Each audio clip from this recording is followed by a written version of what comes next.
Hey everybody, Dr. Beyer, Functional Medicine Solutions, and this video is about homocysteine.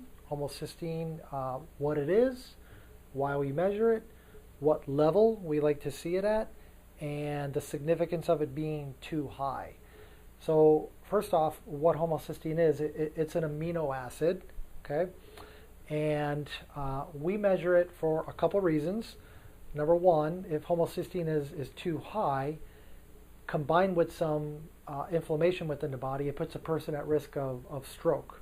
Okay, so there's a high correlation between stroke incidence or cardiovascular issues, cardiovascular disease, when homocysteine is too high for too long a period of time. We also measure it because it gives us a bird's eye view into how effective is a metabolic pathway called the methylation pathway. And the methylation pathway, in addition, it needs to be functioning right to get rid of homocysteine, but the methylation pathway does a lot more. So if the homocysteine is going high, we know that methylation pathway is not working right. And when it's not working right, there's a lot of systems of the body, there's a lot of damage that can result as a result of the methylation pathway not working right. Four main things that I want to focus in on can not work right when the methylation pathway is not working right. DNA repair. Proper methylation pathway function is needed to repair DNA within our body. The importance of that should go without saying, but DNA is responsible for protein production within all the cells. If the DNA progressively becomes damaged, death ensues. So methylation pathway function is super important for DNA repair. It's also important for detoxification within the body. The phase 1 and phase 2 detoxification pathways can't quite work right if there's not good methylation function within the body. The third thing that methylation helps with is to keep inflammation under control within the body. And inflammation really is, in a lot of people's opinion, the root cause of all chronic health issues. And the fourth thing that methylation pathway function helps with is neurotransmitter production. And the neurotransmitters are the brain chemicals.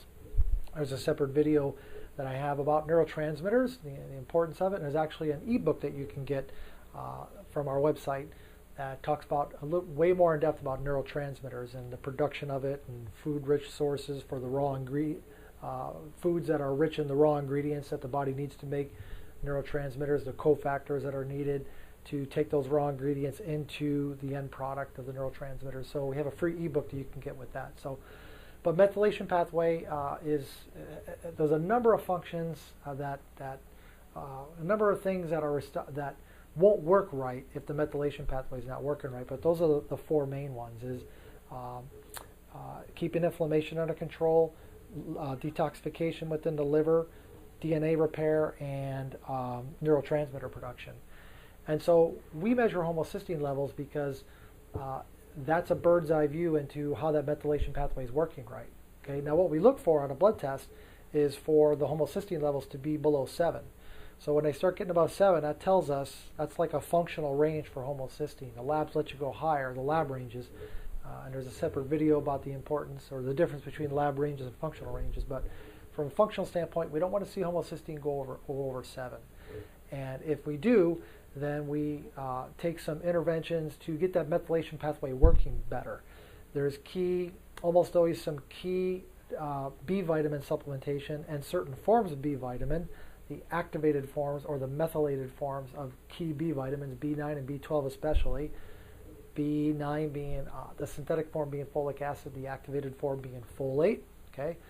And a methylated form of B12 is preferable when there's a methylation pathway defect, methylcobalamin, as opposed to other forms of B12.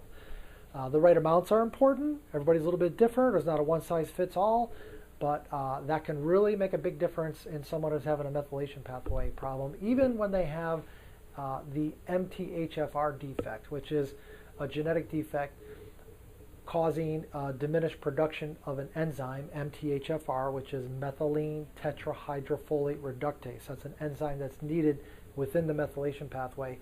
And people who have that genetic defect, that MTHFR defect, don't produce that enzyme in sufficient amounts. They still produce some, it's not a death sentence, but they just don't produce it in sufficient amounts and really benefit from key B vitamin supplementation, okay, in the right forms of B vitamins also. So homocysteine is an amino acid. Body needs to get rid of it for the reasons we talked about. Okay, we like to see it under 7. Methylation pathway is not working right if the homocysteine's up, and the methylation pathway is involved in a lot of things: liver detoxification, neurotransmitter production, reducing inflammation within the body, and I'm drawing a blank on the fourth one. What I talked about it elsewhere in the video. It's really, really important for a lot of different functions. In fact, methylation takes place an estimated like billion times every second within our body, and so it's really important to get that pathway working right. And so we measure for homocysteine levels on our intake standard blood chemistry work to see what a person's methylation status is, and then compensate for that with key nutritional supplementation if it's not quite working right. So hope that helps. A little bit about homocysteine and the methylation pathway. It's a really in-depth topic. You can, search videos where guys got the methylation pathway diagrammed all out and everything, but simply put, it needs to work right to produce substances that donate methyl groups, and the donation of these methyl groups is important for a lot of biological functions.